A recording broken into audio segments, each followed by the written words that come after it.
sem direito a retorno. Como uma flecha, o Senhor nos lança, nos envia, nos impulsiona ao propósito, ao campo, ao arado, de onde não devemos retroceder, mas avançar. Você é chamado, preparado e enviado por Deus com força e um propósito. Expulso da sua zona de conforto, chamado para uma missão sem direito a retorno. Comunicando o reino de Deus, testemunhando do caminho, da verdade, da vida, para que bairros, cidades, estados e nações sejam impactados por Jesus. Glória a Deus!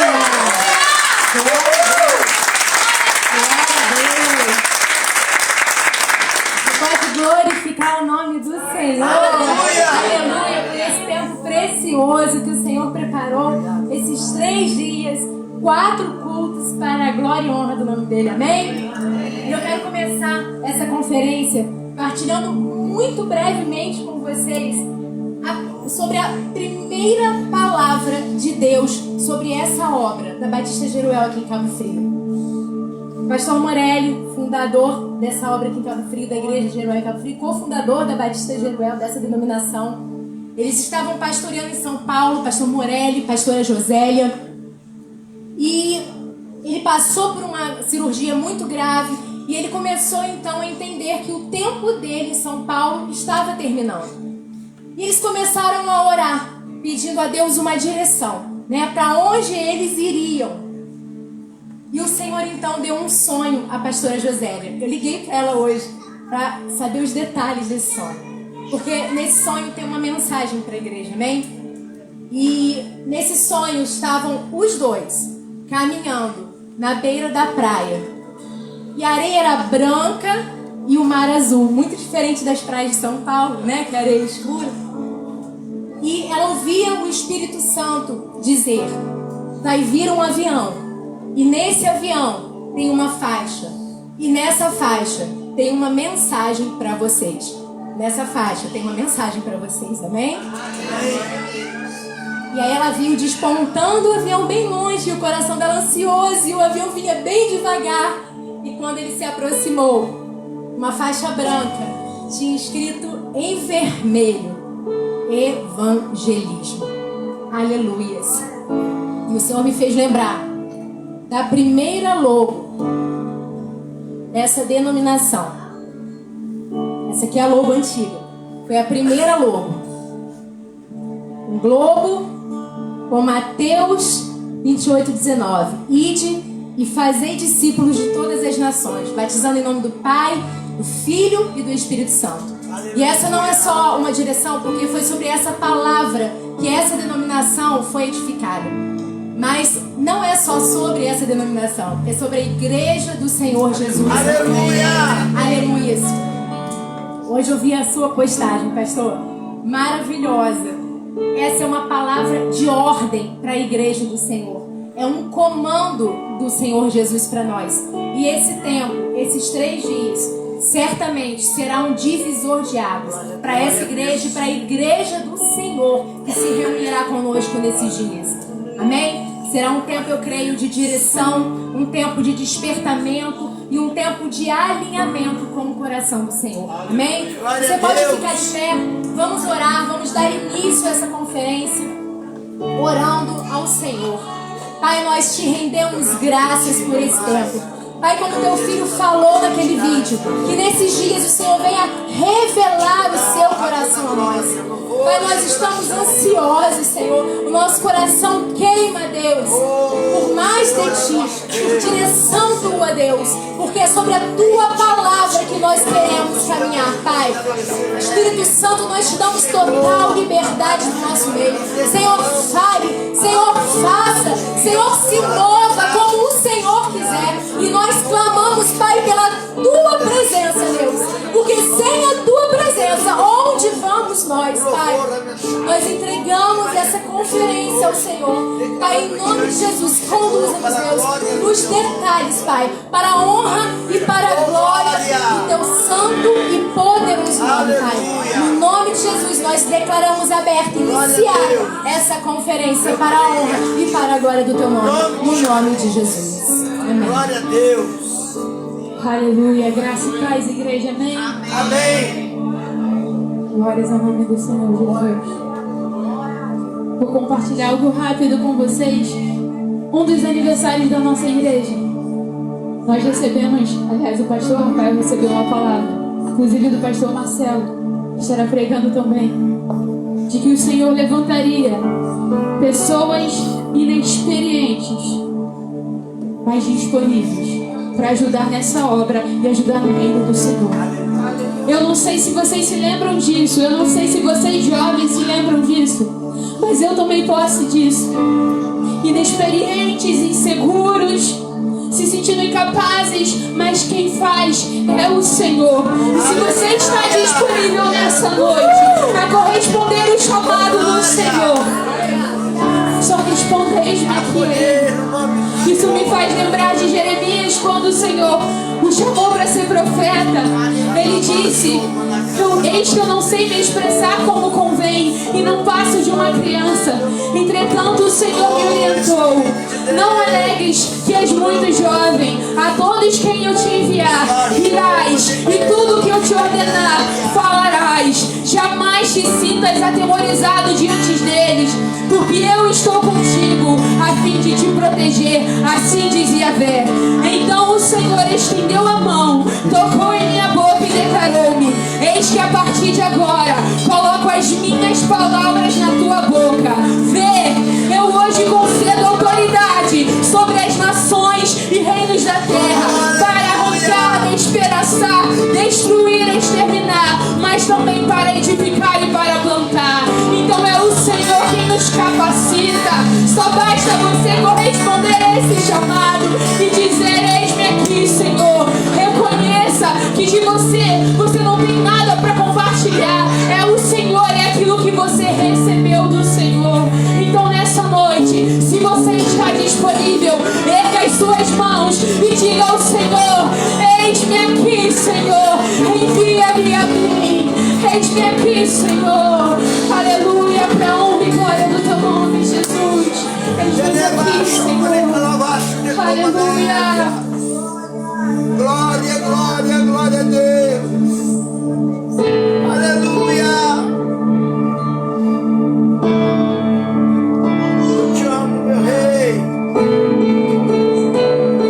Glória, glória a ti.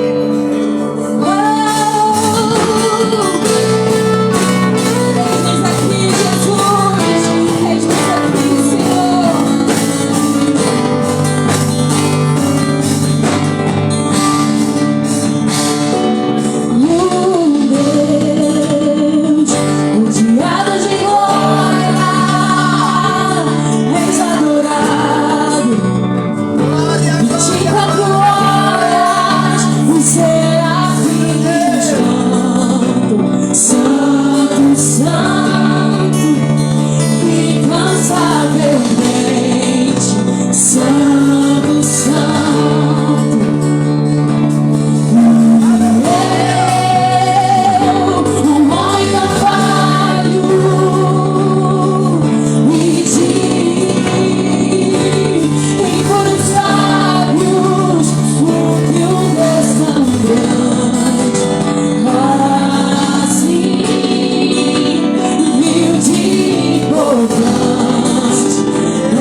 Passei a considerar como perda por causa de Cristo.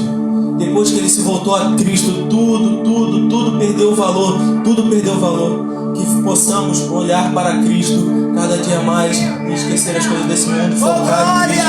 Amém, amém. Aleluia. Eu te amo, meu rei. Glória, glória ao nome do Senhor.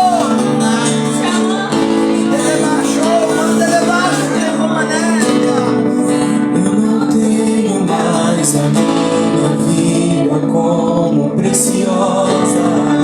Eu fui encontrado.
dia mais satisfeito em ti.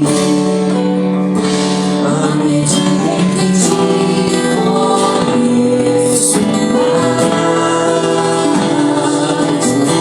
tudo perde seu valor. Eu estou aprendendo a pensar, cada dia mais satisfeito em ti. À medida que te conheço mais, tudo perde seu valor. Eu coloquei os meus olhos em ti, nada mais me satisfaz. Uma vez eu coloquei os meus olhos em ti, nada mais me satisfaz. Que amigo será? Que amigo. Como espero o dia em que verei a face do meu amado. Como espero o dia, alegria enfim será completa. Como espero o dia em que verei a face do meu amado. Como espero o dia em que a alegria enfim será completa. Maravilhoso, admirável, tão sublime, glorioso, sua presença é mais desejável do que o ouro. Melhor que a vida é o teu amor. Maravilhoso, admirável, tão sublime, glorioso, sua presença é mais desejável do que o ouro. Melhor que a vida é o teu amor. Como espero o dia em que verei a face do meu amado. Como espero o dia em que a alegria enfim será completa. Aplauda ele.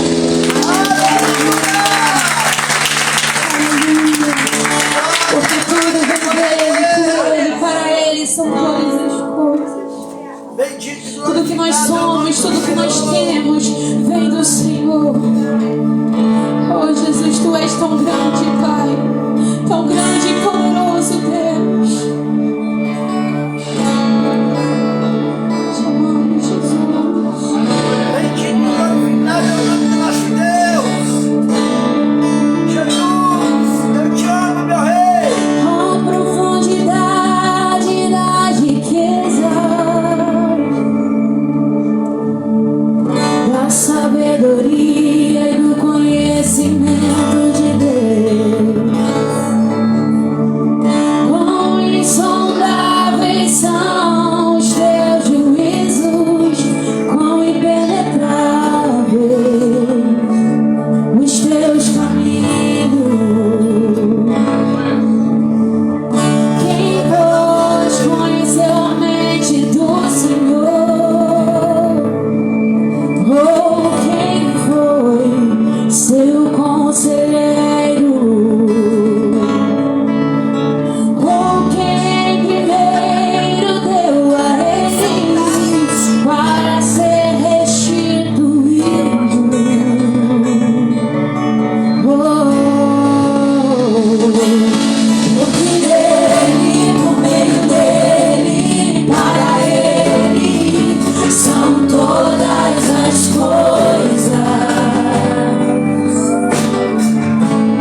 esse Deus. Nós entronizamos esse Deus. Porque dele, por ele, para ele são todas as coisas. Porque dele, por ele, para ele são todas as coisas. Porque dele, por ele e para ele são todas as nações. Aleluia! Eu quero convidar você, como um ato profético, a levantar as suas mãos. E você vai erguer as suas mãos em direção a uma bandeira dessa, a uma nação dessa. E como igreja do Senhor, como uma igreja posicionada, nós vamos clamar agora sobre as nações. Nós vamos declarar que os quatro cantos dessa terra conhecerão que o Senhor é o Senhor verdadeiro. Aleluia! Comece a clamar, igreja. Comece a clamar. Senhor, nós levantamos as nossas mãos a Ti nessa noite. Nós declaramos que Tu és o Deus da nossa vida. Tu és o Deus dessa nação. Tu és o Deus de toda a terra. Por isso, Pai, nós Te clamamos, Senhor, nos quatro cantos dessa terra. Os quatro cantos, norte, sul, leste, oeste. Que toda a terra seja cheia do conhecimento e da glória de Deus. Que o Teu nome, ó Deus, seja conhecido em cada nação. Nós clamamos a Ti, Senhor, por cada povo que necessita conhecer o Senhor. Levanta, Senhor, levanta obreiros, levanta missionários, levanta uma igreja que abrace essa visão, que ame essa visão, uma igreja que leve a Tua palavra, que leve o Teu amor àqueles que precisam. Nós Te clamamos, Espírito Santo de Deus, que a Tua glória invada agora cada nação, que a Tua glória invada o Brasil nessa hora. Como a Tua palavra diz, se o meu povo que se chama pelo meu nome se humilhar e orar e buscar a minha face e se converter dos seus maus caminhos, eu ouvirei do céu. E nós nessa noite, como igreja do Senhor, nós Te clamamos, Deus, sara a nossa nação, sara o Brasil, sara as nações, transforma as nações pelo poder do nome de Jesus. Nós declaramos que Tu és o Deus da nossa vida, Tu és o Deus das nações, Tu és o Todo-Poderoso. Aleluia, aleluia. Você pode aplaudir ao Senhor. Aleluia. Aleluia, graça e paz, boa noite, amém? Amém! Glória a Deus. Pode se sentar, queridos. Nesse momento, Deus vai continuar ministrando aos nossos corações de uma forma tão especial, através da Sua palavra. Está conosco hoje, temos a honra de ter o pastor Beto, sua esposa Luciana, junto conosco. Aceitaram o nosso convite. Queria convidar o pastor Beto para já se posicionar aqui ao meu lado. Prontamente aceitaram o nosso convite. Não precisou nem insistir. Isso revela um pouco do caráter de Deus em você. Pastor Adalberto, eu não te conheço muito, mas eu conheço os frutos que vêm da parte de Deus através do teu ministério. Isso te dá autoridade, não do homem, mas dele. E nós nos posicionamos para receber tudo que Deus trouxe ao teu coração, para nos ensinar, para nos direcionar, nos impulsionar para vivermos esse desígnio tão lindo do Senhor. O reino de Deus já tem sido impactado pela tua vida e pelo teu ministério. E hoje a família Jeruel, junto com muitos convidados que hoje aqui se encontram, teremos o privilégio de sermos alimentados, impulsionados através daquilo que Deus já colocou na sua vida. Registro aqui a minha gratidão ao Senhor, a Luciana. Só Deus pode recompensá-los Amém? Queria pedir você para ficar em pé mais uma vez. Quero orar pela vida do pastor Beto, pelas nossas vidas, para que nós possamos receber tudo que Deus quer nos direcionar nessa noite. Pela sua mão, por favor, pastor Beto. Pai, graças te damos. Podemos, Senhor, te agradecer de antemão por essa primeira conferência missionária, de muitas que virão. Senhor, hoje subimos um primeiro degrau, onde seremos impulsionados, direcionados, alinhados à tua vontade, através da tua palavra, através do teu Santo Espírito, através do teu Filho, Senhor, que tu já concedeu, já direcionou. Senhor, trabalhe em nossos corações, em nossos ouvidos, para que possamos receber, e não apenas receber, mas aplicar em nossas vidas tudo que tu tem reservado. Espírito Santo de Deus, tenha liberdade para agir em nosso meio nessa noite. Pai, venha ao nosso encontro. Que esse não seja apenas mais um culto, mais uma palavra sendo ministrada, Senhor, mas tenha liberdade para transformar as nossas vidas nesse encontro que temos, nessa oportunidade que temos.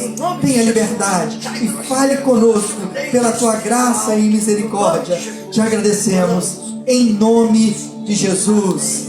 Amém. Amém.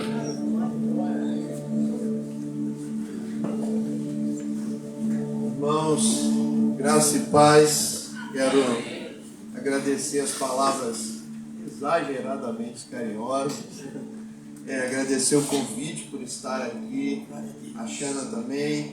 Esse momento que eu acho que, como você disse, é a primeira de muitos, mas é um momento singular, e eu fico muito alegre de poder ter sido convidado para uma conferência missionária. Isso me remete a 20 anos atrás, conferência missionária, e foi um momento irresistível que Deus chamou a mim, a minha esposa, não que Ele tinha chamado antes, mas talvez tenha sido aquele momento que a gente ouviu de forma clara a direção que Ele estava dando para a nossa vida. Então eu fico sempre animado numa conferência missionária, porque eu sei que elas não são em vão. O Senhor chama, reforça, o Senhor sacode. É um momento que você tem que estar você tem que estar nesses dias aí, nesses 3 dias, com o coração disponível. Eu sei que o Senhor vai falar, serão momentos que o Senhor vai mexer aí dentro do seu coração. Bom, achei também muito legal a proposta de ter um caminho, dos dias, foi bem interessante. E aí eu vou deixar para falar basicamente sobre coisas de campo missionário, sobre o equibalo em si, amanhã de manhã. Porque visto aquilo que a Xana me passou, de como seria, eu achei por bem começar no Kalel. E o Kalel é o chamado. Vou ler aqui o significado dessa palavra grega, e aparece aí se não me engano, mais de 100 vezes no Novo Testamento. Mais de 100 vezes a palavra Kalel aparece, e ela quer dizer um chamado por Deus para um fim proveitoso. Não há equibalo sem Kalel, porque é o Kalel que dá o porquê daquilo que você vai ser enviado. Irmãos, nesses últimos 20 anos que eu tenho estado envolvido com a missão do Senhor, especialmente com a missão transcultural, porque o Kalel para a minha vida e da minha esposa se deu numa direção, o equibalo pós-Kalel se deu numa direção totalmente transcultural. A gente está envolvido com locais não evangelizados, em lugares difíceis. Isso foi para nós um tanto penoso e complexo, porque, como nós cantamos aqui, nós não temos nada para oferecer, senão a nossa obediência. Mas sabe, uma das coisas que eu tenho observado nesses anos é que todo o equibalo, todo o envio para uma definição, para uma direção que o Senhor dá, ele tem que ter um porquê bem fundamentado.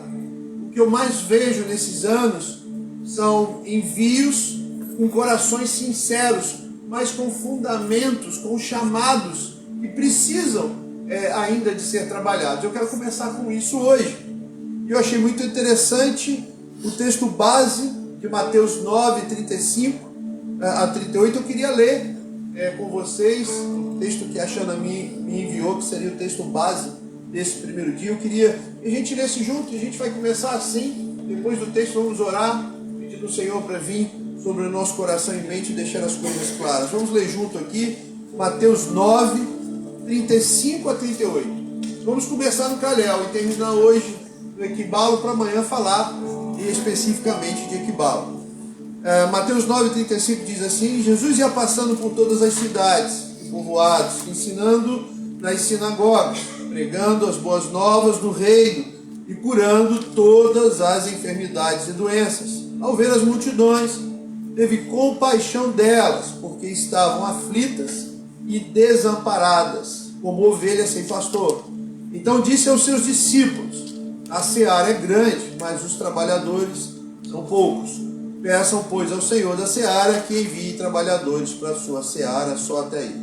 Pai Santo, nós continuamos aqui te adorando nesse tempo tão precioso, esse sábado à noite que o Senhor separou para o início desse tempo de reflexão a respeito das tuas obras, dos teus grandes feitos. Obrigado por todos que se ajuntam aqui hoje. Especialmente eu quero pedir junto com os irmãos que depois desse momento de adoração e oração, o Senhor tome a nossa mente e coração, que haja disponibilidade em nós para poder ouvir as tuas verdades, talvez verdades que vão soar em nossos corações como novas, mas são suas verdades.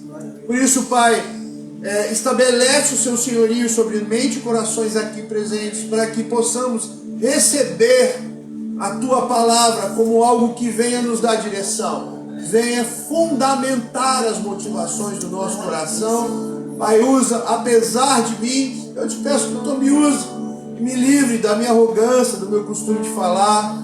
Eu não quero atrapalhar esse momento, eu sempre oro a ti assim, eu tenho receio de ser um empecilho a algo que o Senhor está fazendo. Por isso eu quero somente ser alguém como um alto-falante e fala das coisas que o Senhor está fazendo. Eu quero ser um carteiro que entrega uma mensagem da qual não tem responsabilidade sobre ela. Eu quero apenas entregar a sua mensagem. Me ajuda nisso, a ser fiel a esse privilégio de ser um carteiro da sua carta. Que essa carta caia em corações disponíveis para lê-la. E não só para lê-la, considerá-la. E não só para considerá-la, para colocá-la em prática. Essa é a minha oração, Jesus. Com temor, em nome de Jesus eu oro, amém. Compaixão na Bíblia, ela vem do hebraico rahamim, ou do grego splakchinosomai. Isso é trava-língua, né? Significa sentir a dor do outro como se fosse a sua. Um profundo envolvimento com o sofrimento alheio que leva à ação para ajudar. Compaixão não é um sentimento, é um pontapé para uma ação, não é apenas uma simpatia ou pena, mas o sentimento que motiva a quem sente a se compadecer de forma ativa ao sofrimento do próximo. E eu estou citando compaixão porque nós vemos no texto, no verso 36 em si, que Jesus olhou as multidões e teve compaixão das multidões. E aqui, irmão, a gente precisa olhar qual foi a dor que Jesus viu na multidão que levou a ele a se compadecer. O texto diz que a multidão estava aflita, desamparada, perdida, sem rumo, como ovelha sem pastor, que o texto registra. Isso é uma pergunta muito importante para a gente entender a motivação que veio no coração de Jesus quando olhou as multidões. Porque eu penso, irmãos, que o entendimento errado nesse momento pode nos levar a uma resposta da mesma maneira errada. Que tipo de compaixão foi essa de Jesus? Esse aí é o ponto-chave. E é daí que nasce o Kalel. Porque a compaixão de Jesus levou Jesus a seguir e estava determinado a seguir a sua missão. O Senhor o chamou. O Senhor, Pai, enviou o seu Filho, chamou para uma missão e ele estava cumprindo essa missão. E esses foram momentos que ele via e que a humanidade de Jesus era confrontada pelas mazelas. E a mazela principal aqui era uma multidão perdida, uma multidão aflita. Ao longo da história, irmãos, nós vemos que a dor do homem, a mazela do homem, tem sido alvo de muitos movimentos. Esses movimentos levaram à criação de religiões e crenças. Observa que o homem, ao longo de sua história, ele busca um sentido, ele busca a felicidade, ele busca resolver problemas de diversas formas. Se você parar para olhar a dor humana, basicamente motivou muitas ações que culminaram no surgimento de crenças, respostas, porque o sentido da compaixão é olhar e responder. O mundo tem tentado responder ao caos no ser humano. Todas as religiões e crenças derivam desse sentimento de ver pessoas e de alguma maneira tentar responder uma compaixão, mas de uma resposta errada.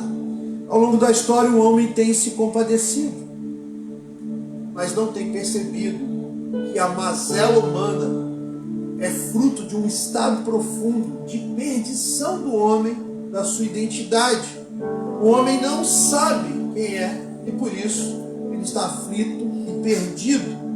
Eu queria te mostrar um pequeno vídeo de uma amiga minha que é missionária na Tailândia. Ela está no tempo no Brasil, o marido dela até está de volta na Tailândia, mas ela gravou um pequeno vídeo para te mostrar o que deriva, o que resposta o homem dá diante de desafios. Você pode soltar o primeiro vídeo da Dani na Tailândia, por favor?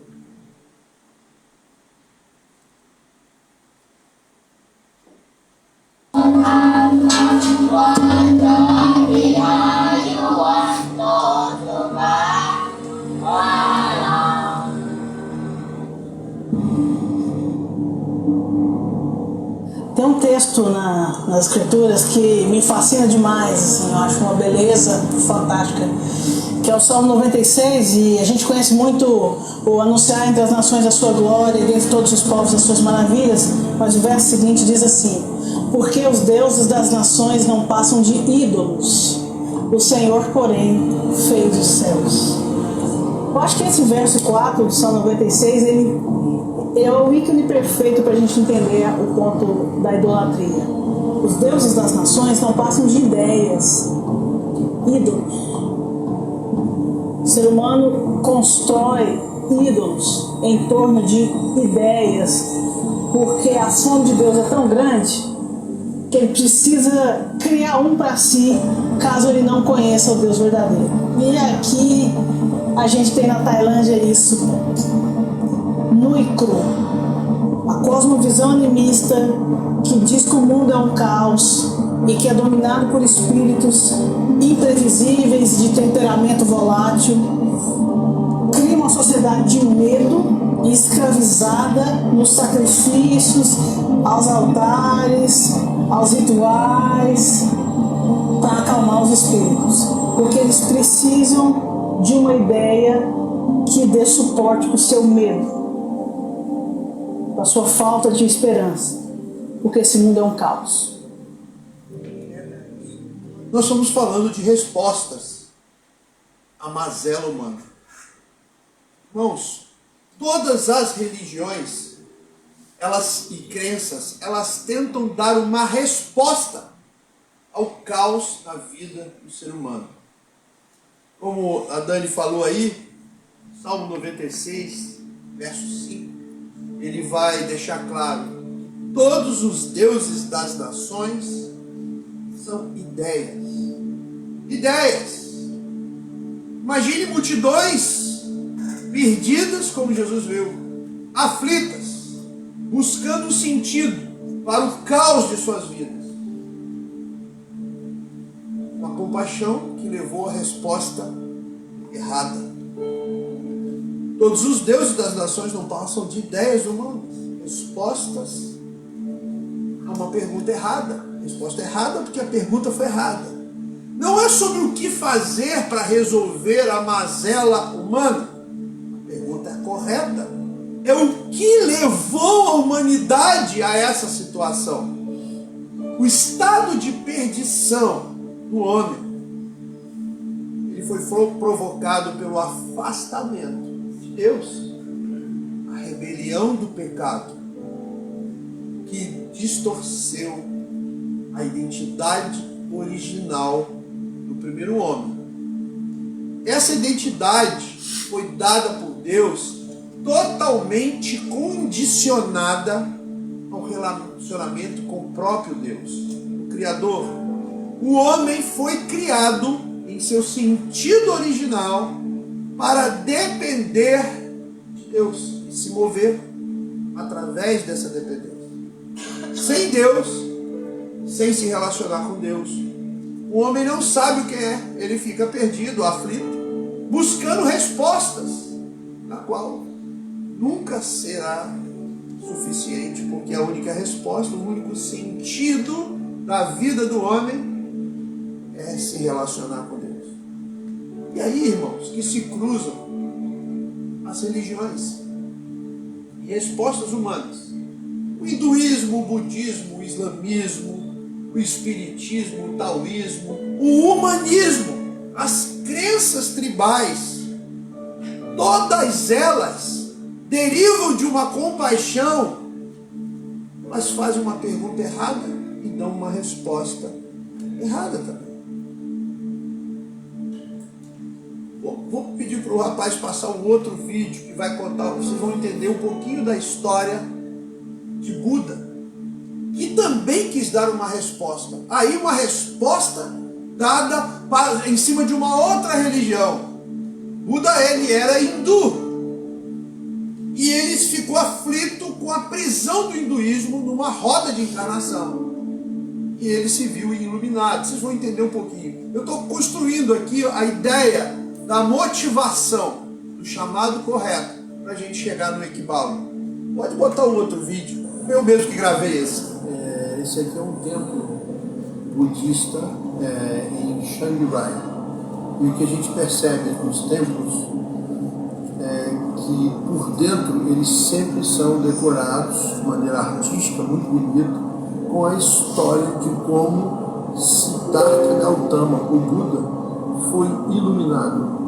Ele nasceu em 500 e pouco antes de Cristo e era de uma família aristocrata e ele ficou chocado com a miséria e flagelo das pessoas e ele começou uma busca e essa busca levou ele a se ver como um iluminado e sendo iluminado ele entendeu o caminho do meio ou o caminho óctuplo, que era a forma de que o hindu, na verdade ele vem do hinduísmo, pudesse fugir da samsara, que é a roda de reencarnações em 6 mundos.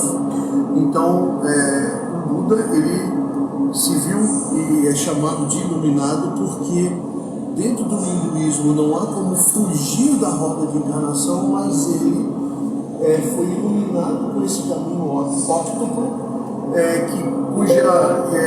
as informações dele tornou possível sair da samsara, da roda de encarnação, através da libertação completa dos sentimentos humanos da carne. Então, nós vemos num templo como esse, além da imagem de Buda, que não é um deus no budismo. O budismo, aliás, ele não teoricamente, ele não crê em deuses, mas ele tem peso como se fosse um Deus.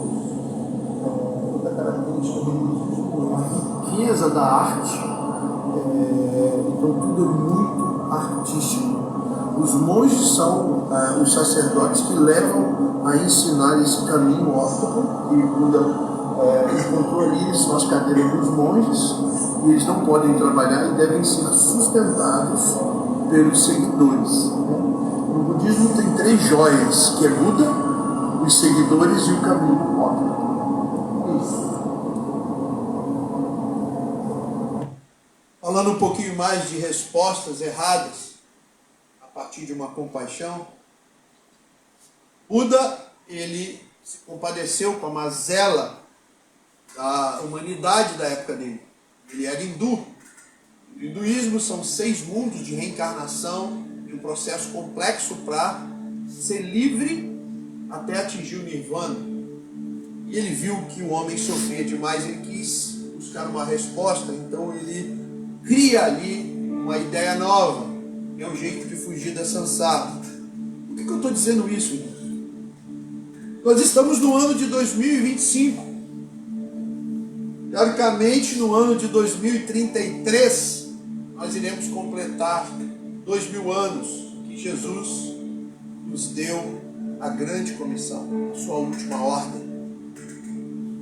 Inexplicavelmente, faltando 8 anos para 2033, com todos os recursos, pessoas, nós não completamos a grande comissão, a última ordem de Jesus. Nós temos 42% da humanidade que não conhecem Jesus. Nós temos mais de 4.000 povos sem nenhum tipo de contato com o Evangelho. Por isso é tão importante a gente começar uma conferência missionária se perguntando que tipo de resposta a nossa compaixão tem dado. Eu vejo hoje muitos cristãos respondendo às mazelas do homem com soluções para as mazelas, e não por que o homem está nisso. Tem muitas igrejas que viraram ONGs, trabalhando, dando comida, dando remédio, criando condições, mas o cerne da coisa não está em matar a fome, está em levar o homem a ser restaurado com o Senhor. Porque é nessa restauração que há a transformação. Eu me lembro que há um tempo atrás eu li um livro bem interessante chamado, se não me engano, Pregação que Deus Abençoa. Se não me engano, era esse livro é de Steve Lawson. E Steve Lawson, ele vai falar sobre o cristianismo sem Cristo. E aquilo me impactou profundamente, porque ele me levou a refletir sobre, estou até abrindo aqui, foi uma coisa que eu lembrei agora aqui, o cristianismo sem Cristo. Ele cita, ele registra nesse livro um sermão de um pastor chamado Donald Grant Barnhouse. Ele é um pastor da 10ª Igreja Presbiteriana de Filadélfia. E ele cita nesse discurso que o cenário perfeito para Satanás ele não se dava em levar as pessoas para fora da igreja, mas manter as pessoas na igreja, dando respostas erradas. Ele cita aqui, como exemplo dessa estratégia, que o pior cenário seria onde as igrejas trabalhassem muito valores morais, valores sociais, e não levassem pessoa a ver a Cristo crucificado. E ele cita, cara, olha, se isso acontecesse como estratégia satânica, a gente ia ver a Filadélfia, a cidade da Filadélfia, com todos os bares fechados, com todos os prostíbulos fechados, com a pornografia tinha sido encerrada, ninguém acessava a pornografia, as ruas estariam limpas, os bairros cheios de cidadãos que cumprissem a lei, tribunais vazios que ninguém queria discutir com ninguém. Todos se perdoavam. As igrejas totalmente cheias. Crianças dizendo não, papai, não, Senhor, sim, mamãe, não, papai. E aí ele adiciona dramaticamente esse cenário, onde toda a cidade estava frequentando igrejas iam falar de motivação, de coisas sociais. Havia um pedaço da religião, mas não a Cristo. Haveria preocupação cultural, mas nenhum Cristo. Haveria pensamento positivo, mas nenhum Cristo. Haveria uma parte do cristianismo, mas não o Cristo. Irmãos, respostas erradas à compaixão genuína. Mas do que exatamente Jesus se compadeceu? E esse que eu penso que é a coisa mais importante na missão para a nossa geração. Porque nós estamos no mundo embebido, enterrado num caos. Nunca as pessoas sofreram tanto para sobreviver. Nunca as pessoas tiveram tanta dificuldade, enfrentaram tanta maldade. Nunca a criminalidade foi tão cruel. Nunca foi tão difícil se viver como nós estamos agora. E isso leva-nos a um perigo muito grande quando falamos em missão. Quando olhamos o texto da compaixão de Cristo, a nos levar que tipo de resposta nós temos que dar, se é que queremos completar e obedecer à última ordem de Cristo. Como faremos essa ordem, a completar essa ordem de Cristo? Como seremos uma igreja do final dos tempos que completa a grande comissão? Irmãos, observe que Jesus se compadeceu do estado de fato de uma multidão sem propósito, sem sentido, sem identidade. Irmãos, eu vi recente da Índia e eu tive uma conferência, na verdade um encontro global da organização que eu sirvo, na Albânia. E eu e ela ficamos 3 noites numa casa de cuidado missionário na Escócia. Porque se a gente viesse para o Brasil e fosse depois para a Albânia, ficaria muito caro, e a gente conseguiu lá passar 3 noites entre a Índia, que a volta da Índia era pela Inglaterra, e para a Albânia. E lá tem um casal que serve lá e foram missionários no Afeganistão durante alguns anos. E esse casal hoje cuida de uma pequena igreja há 10 anos na Escócia. Irmãos, o testemunho daqueles irmãos brasileiros que cuidam da igreja foi terrível. Eles falaram: olha, gente, a gente está meio desanimado com os escoceses. Eles são religiosos, eles vêm no culto. Você vai ver hoje mais tarde o ensaio das mulheres no coral. Você vai ver a reunião dos homens. Eles são religiosos, frequentam a igreja, mas eles são humanistas, totalmente humanistas. Eles não aceitam as verdades bíblicas, porque as condições de vida na Escócia são muito boas. O foco é o bem-estar humano. Não há caos social na Escócia. Em Edimburgo, para de trabalhar 3 horas da tarde, e recentemente ele contou que sexta-feira não é mais dia útil. Então eles trabalharão 4 dias úteis, até as 3 da tarde. Ele disse para mim: olha, Adalberto, é fácil aqui um trabalhador conseguir comprar uma casa, comprar um carro, e são excelentes as condições, a estrutura do país. Irmãos, essa é a prova que a resposta errada é uma catástrofe. Porque é um país que não tem mazela humana. Não tem ninguém passando fome, não falta emprego. Aliás, se trabalha pouco. Mas é um país que vai para dentro da igreja, num culto religioso, que não abre mão de estar no domingo na igreja, nem de participar do coral, nem da reunião de homem, nem da reunião de mulher, mas estão totalmente avessos às verdades do Evangelho. Não estão disponíveis para o confronto do pecado, porque eles não se veem pecadores, porque o foco deles é ter uma vida melhor.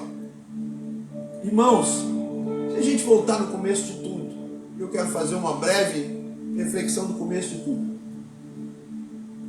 Em Gênesis 1, 26 está registrado que Deus disse: façamos o homem à nossa imagem, conforme a nossa semelhança. E daí ele falou: domine ele sobre todos os animais e toda a terra. Quando Deus cria o homem, ele atrelou a identidade do homem, quando ele está criando, ao relacionamento com ele. Todos os dias Deus se encontrava com o homem. A identidade de Adão e de Eva, ela estava diretamente ligada a Deus, ao encontro com Deus, à presença de Deus. Eles não eram perdidos, não estavam aflitos, porque todos os dias estavam com Deus. Eles sabiam quem Ele era, sabia quem era Deus. O relacionamento com Deus vinha às ordens de Deus, e a resposta do homem a Deus era constante. Adão e Eva tinham um propósito de vida, e o propósito deles era qual? Obedecer às ordens que Deus dava todos os dias. Eles eram aqueles que adoram, porque adoração é isso. Adoração é oferecer a Deus uma resposta que Deus pediu, e o resultado de adoração é glória. Deus era glorificado na vida de Adão e Eva. Isaías 43:7 resgata isso. Ele diz: os chamados pelo meu nome, eu os fiz criei para a minha glória. Deus falando através de Isaías. Esse foi o começo de tudo. Esse é o sentido da criação. Diferente de animais, animais e o restante da criação glorificam a Deus pela existência. O Salmo 19:1 diz: os céus declaram a glória de Deus, o firmamento proclama as obras de suas mãos. Mas o homem não é assim. Para o homem glorificar a Deus, ele precisa responder a Deus. O homem depende de Deus para se tornar homem. Olha que coisa interessante. Se você pegar, antigamente teve casos de menino lobo, menino criado com lobo. Se você não ensinar uma criança a falar, ela não vai falar sozinha. Se você não ensinar uma criança a andar, ela não vai andar sozinha. Porque o homem foi criado para depender de um relacionamento. Se você botar um gato no meio dos cachorros, um filhotinho de gato, ele não vai latir, ele vai ter afeto pelos cachorros, mas ele vai ser um gato.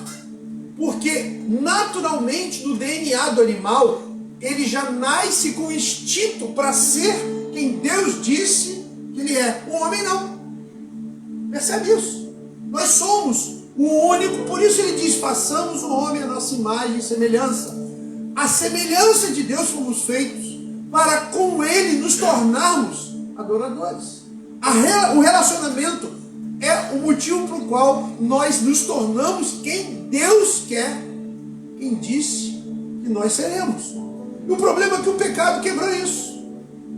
Estava indo tudo bem, mas a rebelião do pecado afastou o homem de Deus, quebrou o relacionamento, e aí que entra um processo onde o homem está aflito, perdido, criando ideias e ídolos para substituir, para ter um sentido. Você observa que as religiões, todas elas, as outras religiões, elas dão comandos e escravizam homens em situações. Porque o homem foi feito para isso, para responder. Esse é um problema muito sério, irmãos. Porque o propósito de Deus foi criar o homem para a sua glória e sua adoração. E o que Deus fez? Ele envia Jesus para restaurar isso. Jesus primeiro é a justiça, porque ele é uma oferta para pagar o preço pelos pecados. Mas também ele é o novo Adão. O novo Adão, ele vai para a cruz, ele paga o preço da nossa condenação, mas ele ressuscita ao terceiro dia para fazer dele uma nova aliança. E a partir dele, nós agora deixamos de ser descendentes de Adão e passamos a ser agora descendentes de Jesus, espiritualmente. Ele restaura e religa o relacionamento. Esse é o ponto principal da missão. Essa é a missão de Deus. Muitos de nós acreditam que a missão de Deus é salvar o homem, que a missão de Deus para na salvação. E aí que é um problema. Porque se entendemos isso, nós fazemos de Deus escravo para tornar o homem salvo. Mas não se trata disso. Deus é perfeito. E como Ele é perfeito, as obras de suas mãos são perfeitas. E é por isso que Ele nos resgata. Porque se Ele não nos resgata, Ele estava consentindo que Ele errou quando nos criou. E quando o amor dele é revelado na cruz do Calvário, e todo aquele que tem um encontro com a cruz do Calvário se rende a Ele e nasce agora a partir de Jesus, não mais descendente de Adão, é a prova de que de fato nós não fomos um erro. Ele nos criou, Ele é um Deus perfeito. Portanto, a compaixão que Jesus manifesta naquele versículo que nós lemos, pela multidão, é olhar a multidão, vendo assim, eles não estão se relacionando com o Pai, eles estão perdidos, eles não sabem quem são. O fundamento da missão, irmãos, é entender que o Deus Criador está em missão redentiva, restaurando a criação. Por isso, a missão de Deus não acaba numa conversão. Ela só começa. A conversão é o primeiro momento. Se Deus quisesse apenas nos salvar, à medida, pastor Rafael, que Ele salvasse alguém e levar para a glória, por que Ele nos deixa aqui? Você já se perguntou isso? Por que Deus não te levou para a presença dEle quando Ele te salvou? Quando Ele teve um encontro? Ele não te levou porque não é só salvação que Ele quer com você. Ele quer restaurar sua identidade. Daquele que se relaciona com Ele e que depende dEle e que vai se mover em resposta. Glória a Deus. A missão de Deus é redentiva, é restauradora, e ela tem a ver com a pessoa de Deus, não conosco. Isso é muito interessante. Por isso, irmãos, um dos problemas de estarmos quase com 2000 anos depois da grande comissão, com recursos, com pessoas, e não temos completado a última ordem de Jesus, é porque a maioria dos cristãos tem dado resposta errada, movido por compaixão, mas respostas erradas, focando em como tornar a vida do homem melhor, não entendendo que Deus não está fazendo uma sociedade moralmente melhor. Deus está redimindo a sua criação para si. Aquilo que era no início será no final. O que Apocalipse diz? Ele reinará conosco. O início igual ao fim. Percebe? A Bíblia é uma história só. A história da Bíblia, ela começa e termina do mesmo jeito. Deus da sua glória, habitando com a sua criação. É assim que começa em Gênesis. E vai terminar assim, naquilo que está revelado em Apocalipse de João. O grande problema, irmãos, é que o convertido não entende isso. Porque a pessoa, quando se converte, irmão, ela ainda está com a mente focada nos problemas seus e da humanidade. Uma vez falaram que a Heidi Baker, do Ministério Íris Global, ela atraía muito, fazia muito sucesso na África, porque ela tinha sempre um biscoitinho para atrair aqueles povos com muita pobreza.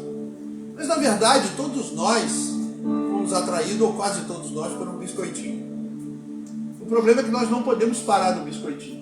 Quando a gente se converte de fato, nós olhamos e esperamos que Deus faça coisas boas na nossa vida, nesse lugar. Nós temos essa expectativa. Irmãos, isso é natural. O problema é que quando a gente olha a vida de Jesus, Ele não parou nos convertidos. Vou dar um exemplo de André e Pedro. André, irmão de Pedro, eram pescadores da Galileia. André era discípulo de João Batista. Ia lá, ouvia João Batista. Pedro não. Eu não sei por que Pedro não se interessou por João Batista, mas eu acredito que André deve ter falado, viu, pastor Rafael, algumas vezes para Pedro: ô Pedrão, eu estou ouvindo lá um profeta diferente, o bicho come gafanhoto, se veste, o cara é estranho pra caramba. Você não quer me acompanhar não? As coisas que ele fala são tremendas. Eu acho que Pedro tinha uma expectativa por outro tipo de profeta. Pedro não esperava um profeta, um rabino. Pedro esperava um libertador de Israel. E eu estou aqui conjecturando, tá? Isso não está na Bíblia. Mas eu fico pensando que João Batista não atraiu Pedro. E André ia lá, pescava com ele. Penso que eles tiveram várias conversas ali na pescaria sobre João Batista, mas Pedro nunca quis ouvir João Batista, não tem registro na Bíblia. Mas um certo dia, André estava com João Batista e João Batista falou: olha, agora não sou mais não. Aquele ali é o Messias, vocês sigam ele, porque esse é o Cordeiro que tira o pecado do mundo. Então André corre para Pedro e evangeliza Pedro. E diz: Pedro, Messias chegou. João Batista, que você nunca quis ouvir, apontou o Messias. Vem cá, vem. E Pedro vai lá. Aí finalmente Pedro se interessa. Porque olha o biscoitinho que Pedro trava atrás. Qual era o biscoito de Pedro? O libertador de Israel. Pedro ansiava Israel liberta de Roma. Ele corre. O Messias chegou, vamos ser libertos. Chegando lá, não era exatamente esse libertador que Jesus era. E mais ou menos a gente pode imaginar que esse cenário se dá por um ano. Por um ano, Jesus inicia o seu ministério, mas não sai da Galiléia. Pedro e André continuam pescando e ouvindo Jesus. Nesse um ano, Jesus então começa a falar sobre o reino de Deus e começa a discipular os convertidos, André e Pedro. E chega um ponto, ele vai até a praia e diz assim: larga aí as suas redes, eu vou fazer vocês pescadores de homens. Nesse momento, André e Pedro deixam de ser convertidos e passam a ser discípulos. Irmãos, esse para mim é um dos problemas para a gente encarar a missão e completar a grande comissão. O nosso discipulado hoje, ele está muito ligado a conhecimento teológico, do que olhando para Jesus e perceber como foi o discipulado de Jesus. O discipulado de Jesus foi baseado na obediência. Jesus desafiou a obedecer. Não só passou conhecimento. Esse que é o ponto. Convertido não vai entender, o novo convertido não vai entender a resposta correta à compaixão, mas o discípulo sim. Porque a condição de discípulo é morrer. Morrer para os seus sonhos. Pedro e André, você vê nas escrituras, eles não falaram assim para Jesus: ó Jesus, vou botar a venda no Mercado Livre no barco, as minhas redes, você volta aí daqui a um mês. Ó, melhor o seguinte, eu aviso quando eu vender os barcos e a gente vai. A palavra diz que eles largaram suas redes imediatamente, largaram suas vidas, largaram seus sonhos, largaram suas mazelas. Pedro e André não falaram: eu não estou pronto, eu não estou curado, eu preciso disso. Eles foram com Jesus. A condição de Jesus, de um discípulo de Jesus, é morrer para si mesmo. A condição de um discípulo é não ter nenhum senhorio e voltar a ser dependente. O que foi da vida de... Estou pegando a vida de Pedro e André como exemplo. Eles sabiam como é que iam sobreviver, sabiam para onde iam. Absolutamente não. Eles foram.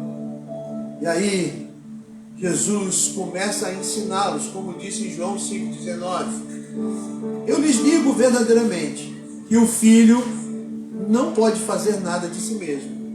Se só pode fazer aquilo que o pai vê o pai fazer. Porque o que o pai faz, o filho faz também. Mais na frente Jesus vai dizer para eles, em João 15, 4 e 5, vocês também não podem dar fruto se não permanecerem em mim e eu em vocês. Se alguém permanecer em mim e eu nele, esse dá muito fruto, pois sem mim vocês não podem fazer coisa alguma. João 15, versos 4 e 5. O discípulo, ele está em Jesus, ele vive com Jesus, ele depende de Jesus e ele obedece a Jesus. Irmãos, Glória a Deus. esse é o Kalel para quem vai de fato se lançar no equibalo. Não é um outro Kalel. Quem está buscando, quem é chamado e está buscando sucesso pessoal, já vi muitos missionários que desistem do campo, porque estão se compadecendo com suas próprias vidas, querem encontrar sucesso, querem se realizar, querem ser populares. Esses vão desistir rápido. E é por isso que a grande comissão não foi completada. O equibalo não pode ser feito de forma errada. O alvo do equibalo não são pessoas, é a glória do Senhor.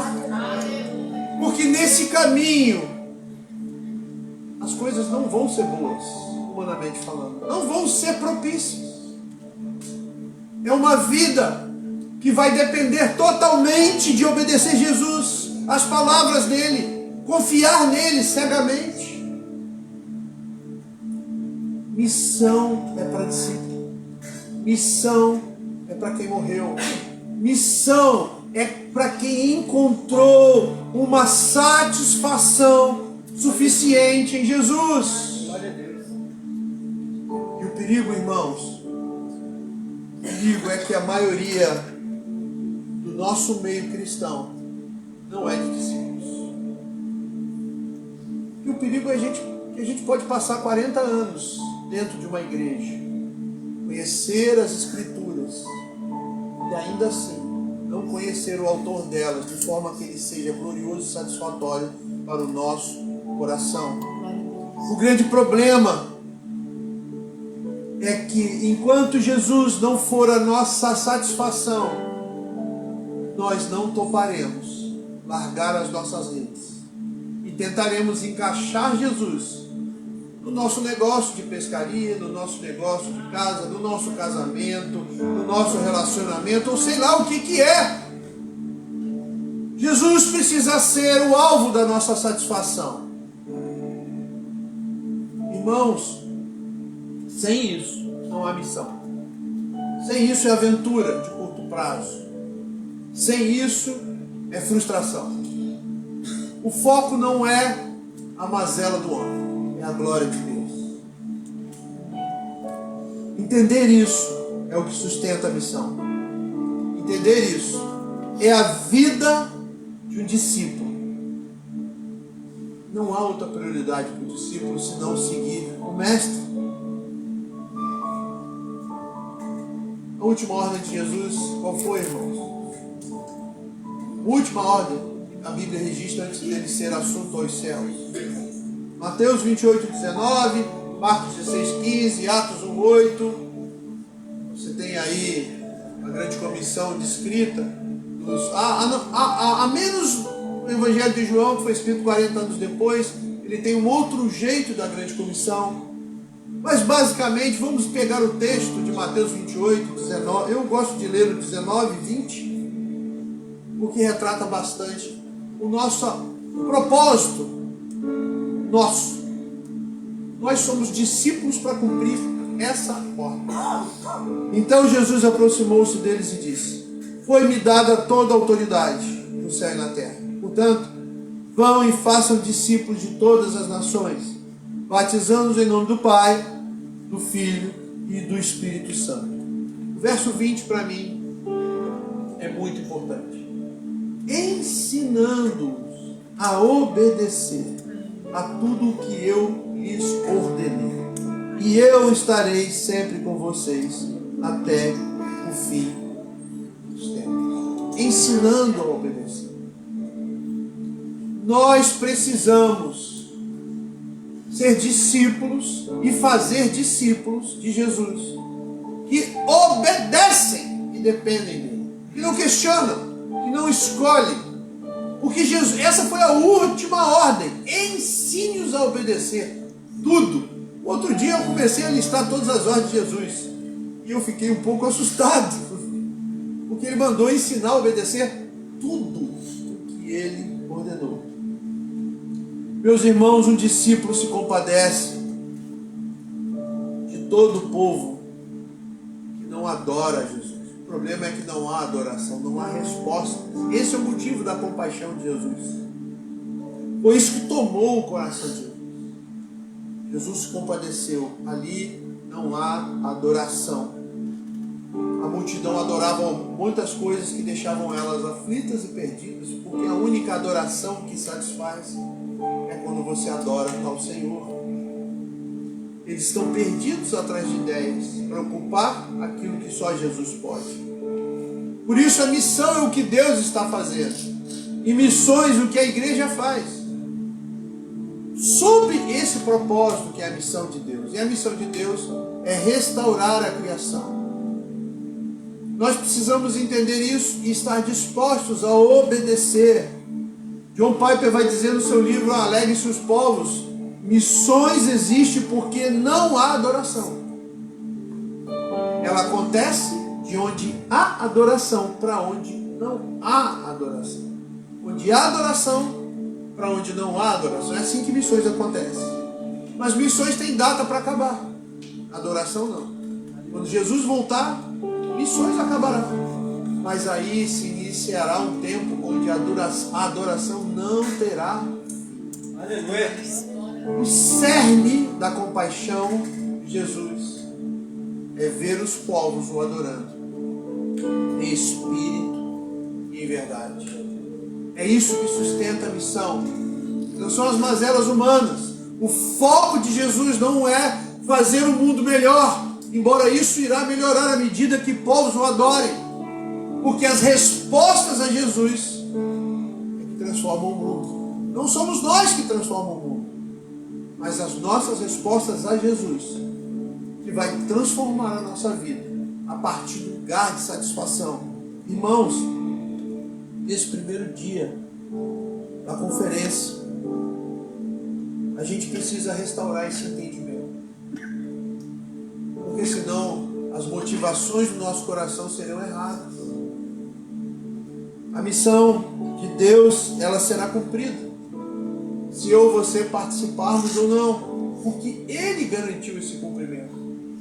O grande problema é se a gente ficar fora de participar disso. Isso é um problema para nós.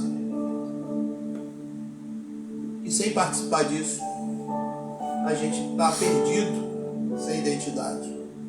Nós precisamos olhar a nossa vida e de fato nos examinar. Eu sou um discípulo de Jesus. Eu de fato tenho o senhorio dele sobre a minha vida. Eu estou disponível. Eu costumo dizer que só pode ficar quem disse sim para ir. Quem não tem reservas para obedecer Jesus. Essa é a condição de discípulo. O envio dos apóstolos foram incríveis, mas um deles me chama muita atenção, que é o próprio João. A ordem de Jesus para ele foi a mais complicada que talvez ele estivesse como expectativa. Eu sempre digo isso. João era o cara que, digamos, caminhou um pouquinho mais de perto de Jesus. Era o único que estava aos pés da cruz, aqueles que eram próximos, os apóstolos, o único.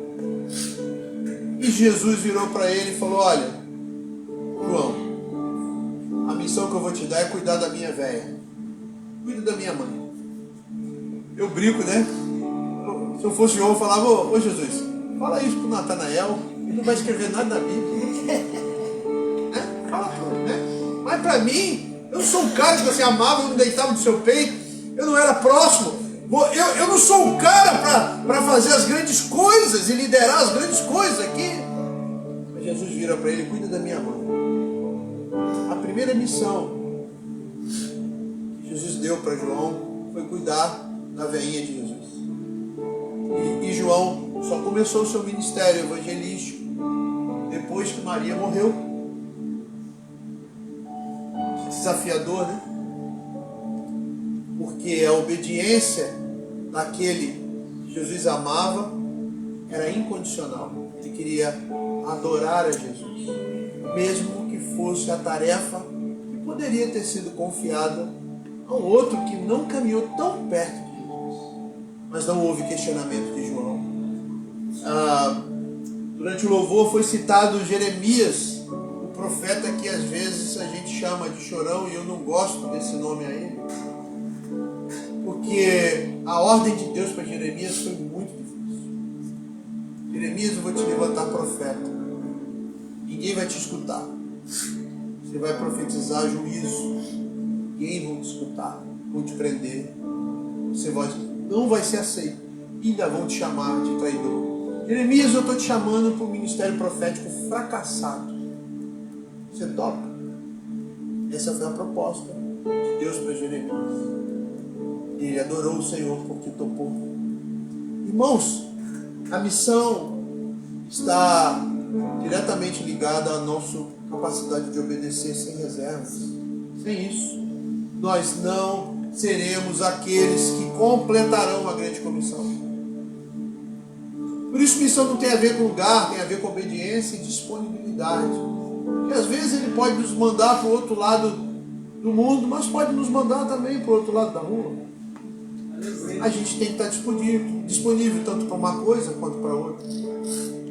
Porque a primeira parte que nós temos que ter no nosso coração é uma vida de morte para aquilo que a gente sonha, para aquilo que a gente quer, sem medo de abraçar os sonhos do Senhor. Nós temos medo de abraçar os sonhos do Senhor. A gente acha que morrer para os nossos sonhos vai ameaçar a nossa segurança, ou que pode ser uma coisa ruim. Eu quero dizer para vocês, irmãos, nesse primeiro dia de conferência missionária, o nosso coração precisa entender que a primeira missão que o Senhor nos chama é a missão de morrer. Eu lembrei de George Miller também, várias coisas que vêm na minha mente, né? Eu não sei quantos conhecem George Miller. Miller foi um cara sensacional. Ele se converteu numa reunião moraviana, dos morávios. Ele era um adolescente terrível, foi rebelde, aprontou na Inglaterra, mas aprontou muito. Mas então um amigo dele chamou ele para a reunião dos morávios, e ali ele se converte. E ele muda de vida radicalmente. E naquela época houve uma grande desgraça na Europa, principalmente na Inglaterra. Pestes e várias doenças assolaram a nação, e muitos órfãos, muitas crianças perderam seus pais. Os adultos eram mais sensíveis às doenças e as crianças mais resistentes, e houveram um acréscimo muito grande no número de órfãos. Então George Miller entendeu que o chamado dele era construir orfanatos e cuidar daqueles órfãos pregando o evangelho. Mas ele era muito dependente do Senhor. Ele orava, anotava as orações, até o Senhor responder. George Miller construiu 5 orfanatos naquela época, e durante 40 anos pastoreou a mesma igreja. E quando ele tinha 70 anos, ele se aposentou, realizado uma vida frutífera, 5 orfanatos, 40 anos de pastorado numa igreja. E ele deu uma festinha de aniversário. E então um amigo dele foi na festinha, chegou para ele e falou: Pastor Jorge, eu sei que é seu aniversário, quais são os seus planos? Ele falou: eu vou pescar, agora estou aposentado, estou cansado, 5 orfanatos, 40 anos de igreja, estou agora aposentado. Aí o amigo dele falou para ele: bom, eu queria dizer ao Senhor que o Senhor falou ao meu coração que o Senhor vai para as nações agora, Jorge. Aí ele falou: não, o senhor está confuso, eu sou velho, meu tempo já acabou. Mas como eu te conheço, você é um homem de Deus, eu vou considerar orar por essa palavra que você está me dando. Então George Miller orou, e o Senhor confirmou o coração dele.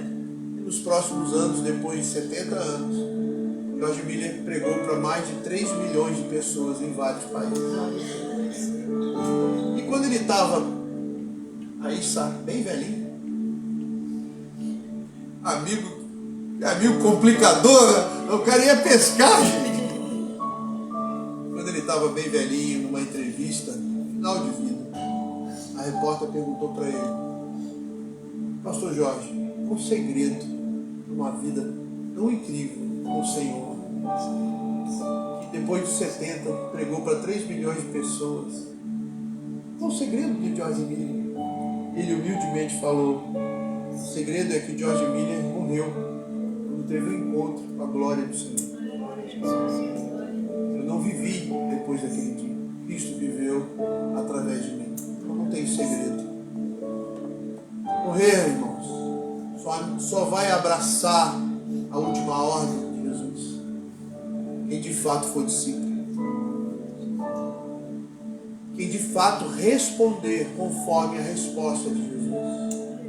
Quem de fato não estiver olhando as mazelas do homem, vendo elas maior do que a glória de Deus. A glória de Deus e o que Deus está fazendo é maior do que a motivação humana. Glória a Deus. Porque é isso que nos coloca no lugar de satisfação. É isso que não nos faz recuar. André e Pedro nos ensinam muito quando largam as redes. Não tinham nenhuma motivação racional para aquilo. Mas Cristo deixou de ser apenas um rabino que falava bem. Para eles, Cristo era glorioso e satisfatório. O nosso desafio é ver Cristo glorioso e satisfatório, ao ponto da gente morrer. Eu quero te convidar, irmãos. Eu sei que talvez você esperasse para essa primeira noite alguma coisa mais animada do campo missionário. Mas, irmãos, o que eu tenho mais visto no meu caminhar são motivações erradas. Eu tenho mais trabalho, eu pastoreio equipes, vocês vão conhecer amanhã. A gente tem trabalho nos Himalaias da Índia, acabei de vir de lá. São trabalhos muito difíceis, complexos. A gente plantou uma igreja na fronteira com o Paquistão, agora, recente. Vou mostrar para vocês o vídeo. E de fato são convites assim, nem um pouco tentadores. Que não faz o menor sentido. E que para abraçar o chamado de Jesus, precisa olhar com a compaixão dele. E o que eu mais tenho trabalho é lidar com motivações erradas no campo missionário. O Brasil é um país que envia pouco, e os poucos que enviam voltam muito rápido por causa da motivação errada. E não só o Brasil, há um retorno prematuro de muitos missionários por causa de motivação errada. E não há notícias boas para convencer ninguém a ir para o campo missionário. Só há uma coisa: estar com o glorioso e satisfatório Cristo, aonde ele estiver pisando. Só isso. Mais nada. Talvez precise dormir em lugares difíceis, comer comidas esquisitas, encarar pessoas difíceis, mas tudo isso é pequeno frente à glória do Senhor, frente a estar com Ele, estar satisfeito nele. Por isso que eu quis começar assim nessa noite, porque é bom a gente retomar a nossa identidade. Fomos feitos para a glória dele, não para a nossa glória. Talvez alguns de nós terão ministérios fracassados aos olhos humanos, mas para Deus serão discípulos obedientes que toparam largar suas redes e embarcar com Ele, onde quer que Ele vá. Por isso, irmãos, te convido a orar, estou terminando, sobre isso, o que tem motivado, que tipo de crentes nós somos. Somos só convertidos ou somos discípulos? O que tem impedido a gente aceitar o convite de Jesus? Quais as nossas motivações? Nós cantamos muitas coisas, nós falamos muitas coisas, mas a maioria de nós tem muitos sonhos, muitas raízes e planos. Não temos disposição para largá-los. E é isso que o Senhor espera de nós. Convites loucos, mas convites com Ele. Uma vida com propósito, uma vida com sentido e principalmente uma vida satisfeita. Porque não só é por Ele, por meio dEle e para Ele, mas acima de tudo é com Ele. Missão sem Ele não é missão. Muita gente faz coisas para Jesus, Jesus não pediu. Então, acima de tudo, o nosso prazer tem que estar nele, nossa motivação é Ele. É assim que nós toparemos até receber na nossa festinha um amigo como o do George Miller, que vai nos incomodar, mas nos chamar para os mais incríveis momentos que a gente possa viver com Jesus. Amém? Amanhã de manhã eu vou compartilhar um pouquinho dos desafios que Jesus tem para a nossa geração. Qual o cenário missionário para a nossa geração? O que Jesus espera, além da nossa obediência, o que é necessário para a gente completar a grande comissão. Vamos falar um pouquinho disso, mostrar os cenários e um pouquinho de testemunho do que é uma igreja em lugares assim, de como se desenrola a missão na prática. Tá bom? Obrigado. Queria te convidar a ficar de pé. Eu queria que a gente terminasse orando.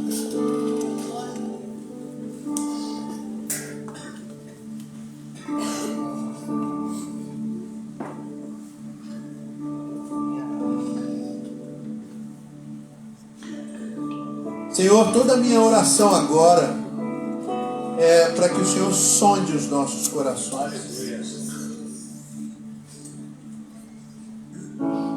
Sonde, Senhor, e fale conosco naquele ponto crucial que a gente precisa ouvir. O Senhor separou esse tempo, esses 3 dias aqui nesse lugar, não foi à toa. Eu sei que o Senhor quer falar com pessoas específicas aqui. Por isso, nesse primeiro dia é o momento do Senhor nos quebrar e sondar o nosso coração e falar de maneira muito íntima.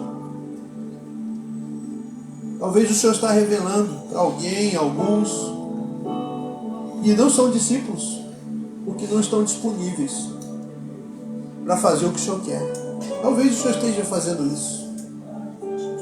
Porque antes de enviar alguém, o Senhor quer se estabelecer como Senhor e satisfatório no coração. Sem isso as motivações serão erradas. Por isso, Pai, nessa primeira noite, a minha oração é por isso. Sonda o nosso coração, ministra nele as motivações corretas, a tua glória, a sua pessoa. Pai, quantos de nós tem buscado a realização, buscado felicidade, mas o Senhor não nos criou para ser felizes. Não está nas Escrituras que seremos felizes. O Senhor nos criou para algo muito maior do que felicidade. É satisfação na sua presença, é muito maior que um sentimento de felicidade. E muitos de nós têm corrido por anos atrás de se satisfazer com coisas humanas. E talvez seja, Pai, nesses dias o tempo que o Senhor vai trazer à tona e libertar pessoas disso, para que estejam disponíveis para o seu convite. Um convite irresistível